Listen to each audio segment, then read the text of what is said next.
Olá, meu amigo, minha amiga.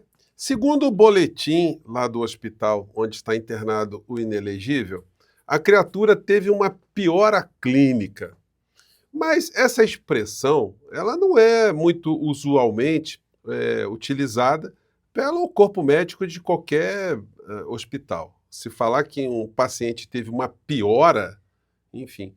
E logo depois da criatura ter recebido uma citação essa que se transformou também num grande picadeiro para a criatura fizesse ali proselitismos políticos, atacasse o ministro Alexandre de Moraes, posasse como uma vítima, como um pobre coitado. Logo ele, que sempre se ufanou de ter tido um histórico de atleta. Esse histórico de atleta não está valendo mais? Agora pode receber uma citaçãozinha, um documento que ele cai logo em depressão, que o metabolismo dele fica todo alterado, ele não consegue enxergar uma simples notificação como algo trivial dentro de tantas coisas que acontecem no meio jurídico, no meio das pessoas que estão sendo acusadas de praticarem ou terem praticado crimes. Pois bem, eu vou conversar com vocês sobre alguns aspectos disso e também do último fato dessa tarde aí, porque não adiantou ele ficar dodói, não. Esse projeto infame, inescrupuloso de anistia para ele próprio tomou um tiro de canhão no casco e está afundando. Essa gente da extrema-direita vai ter que arrumar uma outra história. E isso, gente, mostra que as filas estão andando, né?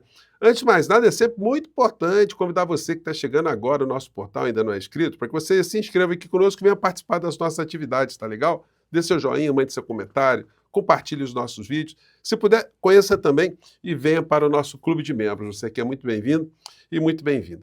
Gente, olha, a criatura vai ficar com febre, vai ficar mais dodói ainda, porque o psicológico vai ficar mais abalado. Porque o líder do PL, junto com o líder do Novo, os dois únicos partidos que estão apoiando esse projeto infame de anistia para Bolsonaro, é disso que se trata, não tem que falar em velhinha, em patriotas, gente com Bíblia, nada disso. Isso voltou para a estaca zero. E diante dos holofotes todos que essa história desse PL infame recebeu, o PL da anistia, vai ter que surgir um outro projeto de lei. E esse projeto de lei vai ter que ser bem explícito se é para beneficiar pessoas que receberam eventuais penas mais doloridas ou se é para beneficiar os criminosos e todos aqueles que estiveram por trás dessas pessoas que entraram pelo cano.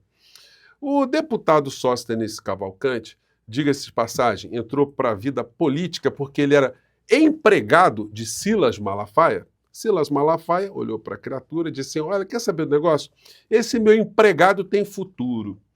Como eu não estou afim de disputar eleições, porque eu coordeno um grande complexo religioso, não faz sentido eu mesmo estar ali. Então é melhor eu sempre apoiar uma série de cupinchas. Então esse empregado aí, ele atende aos meus propósitos. Então ele ungiu o senhor Sóstenes para virar deputado federal. Uma pessoa totalmente inexpressiva virou deputado federal e cumpre a regra ali, tudo aquilo que Silas Malafaia determina.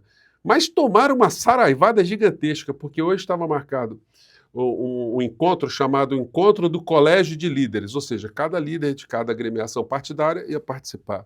Aliás, participaram dessa reunião com o presidente da casa, o Arthur Mota, e somente o PL e o Novo quiseram tocar para frente esse projeto de anistia. Os outros partidos todos explodiram esse projeto.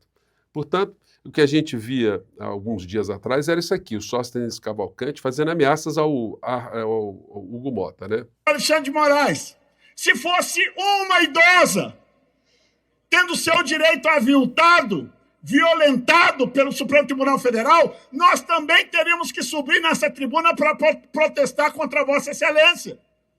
E Vossa Excelência fala com naturalidade. Olha que engraçado. 43 idosas condenadas Olha que engraçado como é que vai brotando essas figuras do munducão, né? Como é que foi juntando? Ele estava sozinho, ele começou a falar, começaram a ir para ali, para trás. Legalmente, fica aqui dessa tribuna, como líder do Partido Liberal, o nosso protesto por esta mais uma fala infeliz do ministro Alexandre de Moraes. E queremos dizer... Gente, como foi brotando, hein, ó.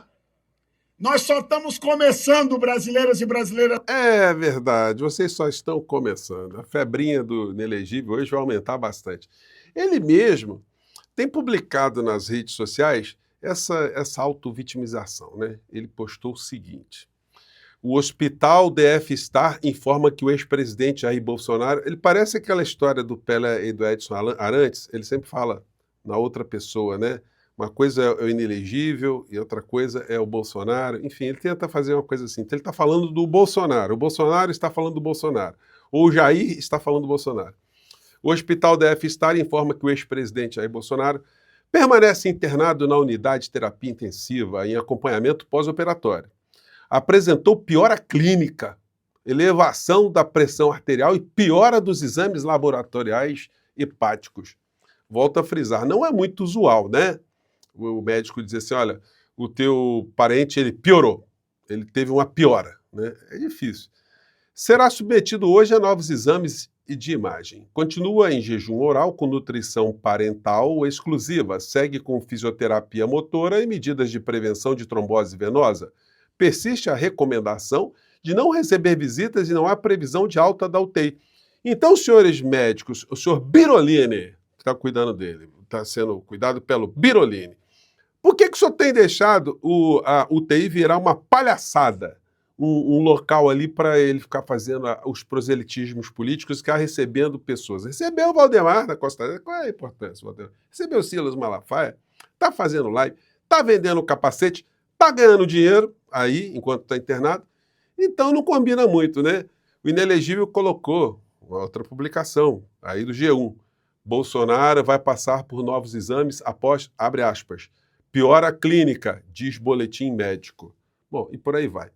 A criatura com o histórico de atleta. Daí a gente volta aqui para a matéria do Hugo Mota, né, que vai deixar o Bolsonaro com mais febrinha. Mota convence partidos, contraria PL de Bolsonaro e não vai pautar urgência da anistia do 8 de janeiro. O presidente da Câmara fez reunião com líderes e só PL e Novo foram favoráveis a acelerar o projeto.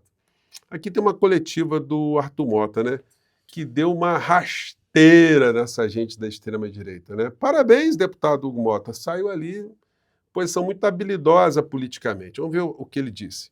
Enquanto presidente, decidir a pauta. A pauta é um poder do presidente. E sempre nós dissemos que o nosso papel aqui seria exercido com muito diálogo, com muita serenidade e com muito equilíbrio. Ainda mais com temas difíceis, como é o tema da anistia.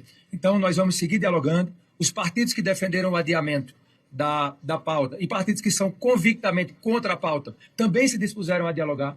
Então, há aqui uma sinalização que o diálogo pode, ao final, nos fazer avançar para uma solução. Os partidos também de oposição que defenderam a inclusão na pauta estão a favor da pauta, também topam dialogar sobre o mérito do projeto. Então, Gente, quando se fala em dialogar sobre o mérito é esse. Qual é o propósito desse projeto de lei? Cuidar das pessoas que eventualmente pudessem estar sofrendo uma sanção muito dura. E volto a frisar aqui com vocês, mesmo que esse projeto, mesmo que esse condão, com esse propósito, ele passe, se o projeto passar com essa visão de o Congresso Nacional se converter numa instância revisora do Supremo Tribunal Federal, o próprio Supremo Tribunal Federal, mesmo beneficiando a velhinha, a dona da Bíblia, o pipoqueiro, o sorveteiro, essa gente que eles ficam dizendo que eram as pessoas que estavam ali, eles não serão beneficiados, porque o projeto será considerado inconstitucional, ele será absolutamente nulificado. Então, a questão aí, mesmo com esse acordo, com essa discussão toda que está sendo colocada aí, juridicamente a possibilidade dele ter algum tipo de sucesso é remotíssima. Mas o Hugo Mota está fazendo jogo político ali, né? E nós temos outras pautas mais importantes no Brasil. Mas segue aí, Hugo Mota. isso nos mostra uma luz no final do túnel para que possamos avançar nesse sentido e a Câmara possa sair mais forte desse debate. Ninguém aqui está concordando com penas exageradas que algumas pessoas receberam. Nenhum líder aqui está a favor de nenhum... Essa fala dele já fulmina, né, o projeto. Assim, ninguém está concordando com penas elevadas. Olha só, então o Poder Legislativo não pode revisar uma sentença judicial. Se acha exagerada essa intenção, que crie um novo projeto de lei diminuindo penas de quem atente contra o Estado Democrático de Direito. E a lei mais benéfica, ela pode retroagir, mas fazer um projeto de anistia para revisar a decisão judicial, o próprio Supremo vai considerar inconstitucional. Nada contra, dentro do sistema jurídico, se ter um projeto para revisar dosimetria de penas de crimes em abstratos, mas não de uma situação concreta, para beneficiar criminosos em concreto. E, sobretudo, beneficiar a criatura mor da criminalidade que nós tivemos aqui no nosso país contra o Estado de Direito, contra o Estado Democrático de Direito. Aí não vai passar mesmo, né? Tem uma injustiça, por mais que a sua condição partidária o limite na defesa, mas eu pude escutar com muita atenção as falas de todos eles, do menor ao maior partido. Então há esse sentimento de convergência que algo é preciso ser feito para que, se houve ou se está acontecendo algum tipo de injustiça, isso possa ser também por nós combatido, por nós colocado. Ou seja, isso pode ser discutido. Os deputados vão discutir, vão submeter à Comissão de Constituição e Justiça, vão analisar a legalidade, a constitucionalidade, vão expor ali quem de fato poderia ser beneficiado com tal projeto. O que não pode é essa patifaria, ficar se utilizando a senhorinha da Bíblia, o pipoqueiro, o sorveteiro, para beneficiar justamente os bandidos principais dessa história toda que nós tivemos aqui no nosso país, né? Bom, e para finalizar o nosso papo, hoje teve uma sessão na Comissão de Justiça da Câmara que adiou para mais para frente a continuidade da sessão que está analisando o recurso do deputado Glauber Braga. Isso deu mais fôlego ainda, o deputado aí tem alguma chance de reverter esse processo todo, até porque nós teremos muito mais discussões dentro do Congresso Nacional, e quanto mais discussões e sessões tivermos no Congresso Nacional, o trabalho das comissões ele fica mais retardado. Como muitos deputados aliados a Glauber estão pedindo vistas, estão também usando os instrumentos jurídicos possíveis nesse processo todo, é possível que o deputado Glauber continue a exercer o mandato dele até o final sem uma sentença que casse o mandato popular de um dos deputados mais combativos da Câmara Federal, né? Gente, eu fico por aqui, como vocês estão vendo, né? Você está com dó daquela figura que está com histórico de atleta? Aliás, responda a nossa enquete que eu coloquei no nosso portal do José, que tem umas perguntinhas ali muito interessantes para você interagir, tá legal? Um grande abraço, até o nosso próximo encontro. Tchau!